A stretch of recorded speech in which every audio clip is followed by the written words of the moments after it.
السلام علیکم viewers, colour news کے ساتھ میں ہوں آپ کی میزبان میرب شہزادی۔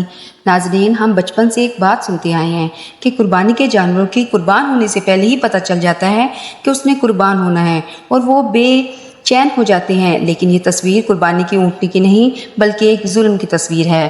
ناظرین، سندھ میں ایک واقعہ پیش آیا اور واقعہ کیا تھا؟ وہ ایک المناک واقعہ۔ سندھ میں ایک وڈیرے نے ایک اونٹنی کے بچے کی ٹانگ کاٹ دی، اور اس اونٹنی کے بچے کا قصور کیا تھا کہ وہ اپنے لیے کھانے کی تلاش میں ایک وڈیرے کی زمینوں پر چلی گئی، جس سے وڈیرے کی شان میں گستاخی ہو گئی، اور اس نے ایسا ظلم کیا، اس اونٹنی کو پہلے زد و کوب کیا اور پھر اس کی ٹانگ کاٹ دی۔ کیا یہ بے حسی نہیں کہ ایک بے زبان جانور کو معذور کر دیا؟ کیا ہم سب کا یہ مطالبہ نہیں ہونا چاہیے کہ اس وڈیرے کی بھی ٹانگ کاٹ کر کسی عجائب گھر میں رکھوا دی جائے اور اسے عبرت کا نشان بنا دیا جائے، تاکہ اسے دیکھ کر دوسرے لوگ بھی ایسے گناہوں ظلم نہ کر سکیں؟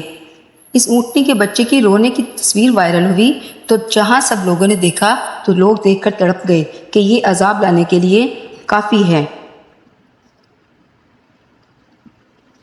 اس 8 سے 9 ماہ کے اونٹنی کے بچے کو جب CDRS لے جایا گیا تو وہاں کی ڈاکٹر کے مطابق یہ اونٹنی کا بچہ درد اور خوف کی کیفیت سے تڑپ رہا تھا، اور جس طرح وہ چیخ چیخ کر اللہ کے حضور اپنا درد بیان کر رہی تھی، کیا وہ عذاب لانے کے لیے ناکافی ہے؟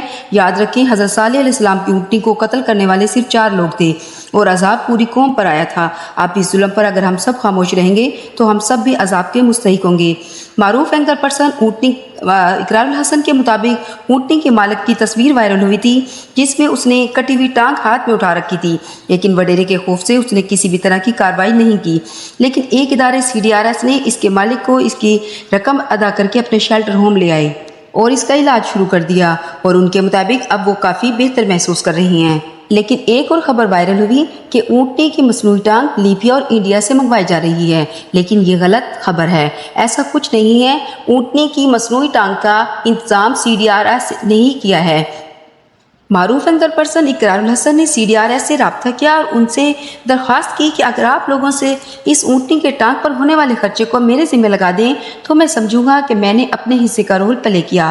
انہوں نے کہا، جب ہم لوگوں کے لیے سب کچھ کرتے ہیں تو ہمیں اللہ کی اس بے زبان مخلوق کے لیے بھی کچھ کرنا چاہیے۔